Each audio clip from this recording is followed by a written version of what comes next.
Today I'm going to be making the same card twice. Or am I? Let's see.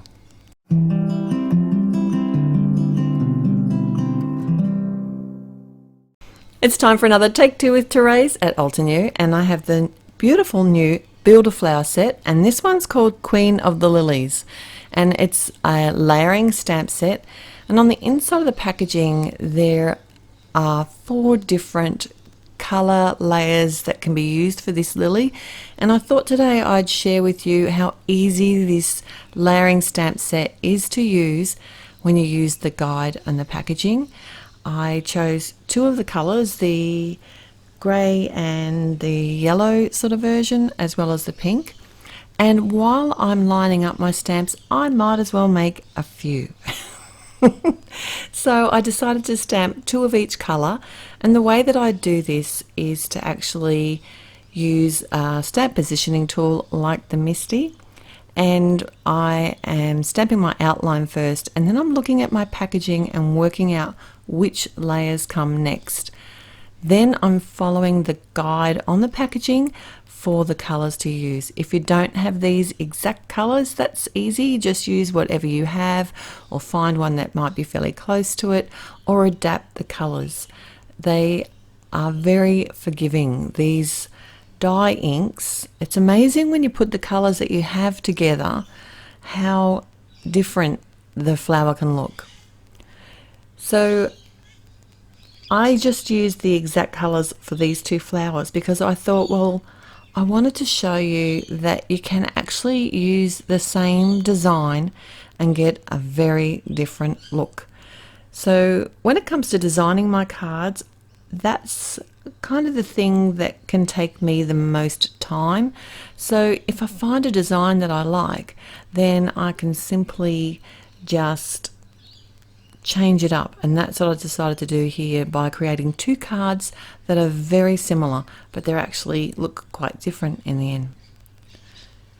So when I'm lining up each of my layers, I just go by the packaging, and there are numbering systems on the stamps, but you can kind of tell which one comes next and what color to use next just by looking at the colors that are on the guide. There is also a layering guide at the blog where you buy the stamp set, so if you head to the actual stamp set in the shop, you'll be able to find the layering guide there. I'm working with the 2 flowers at a time and stamping each separate layer and just switching them out for the next color. This makes this process really fast and easy to do. I didn't have to think about what colors I was going to use for each flower because I already had them on the guide. The other thing that I would normally do perhaps is come back and restamp the outline, and I didn't actually do that today, and that's the reason I used my Mini Misty initially. I was going to do that, but I changed my mind. The leaves in the set, I also used the layering guide inspiration for that as well, and I just did a few of each. And because this is a builder flower set, it does come with the coordinating dies, so I'm just going to use those to cut out all of my pieces and have them ready to go for the 2 cards that I'm going to be making today. For small images like this, I really like my Mini Blossom. It's such a cute little machine. And that's not the only reason why I like it, not just because it's cute, but it does the job really well. And I also die cut all the floral images as well. So normally I would actually keep these cards very clean and simple. I have decided that I'm going to use both of these big beautiful flowers on each card with the leaves, but instead of leaving a white background, which is what I always do, what I've got here is a paper pack from Altenew, which is a gel printing one, and it's called Soft Washes. And often I'll create my own backgrounds with alcohol inks and watercolors, and if you're not confident to do that, then this is the perfect paper pack for you. Look at it. I could have used at least sort of 3 or 4 different panels on each of these cards, so I did take a while to decide which one. And when I did, I cut them down to an A2 size and added a few splatters of jet black ink. One thing I do like about this ink is it's not metallic, so it actually dries really quickly.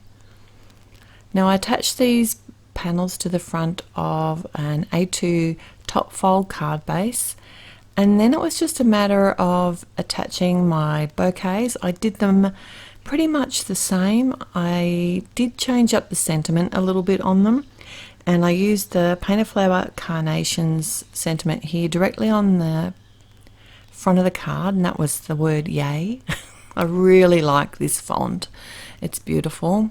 And I popped up the lower flower on each of my cards here.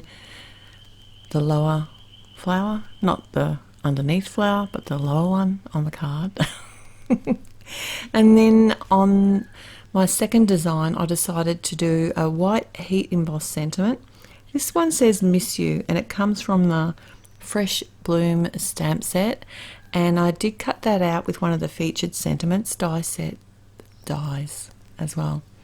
I did place this one over the center of my bouquet just to change it up a little bit, but basically these two cards are pretty much the same. Now I have all the products that I've listed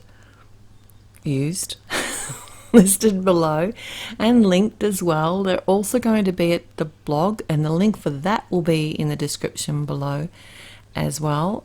If you did like today's video, it'd be awesome if you could give it a thumbs up, and I'd love it if you left me a comment, or if you tried this technique, share it with me. Make two cards that are the same but different. Just change up the colors. You'd be surprised how much fun it can be. I'll look forward to seeing you back here again real soon.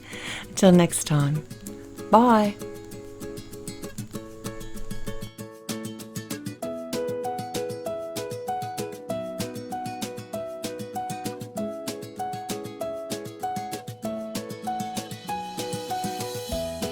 Hello crafters, Jen here.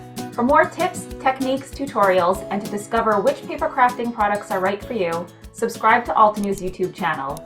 Make sure to hit the notification bell so you don't miss any videos. Thanks for watching.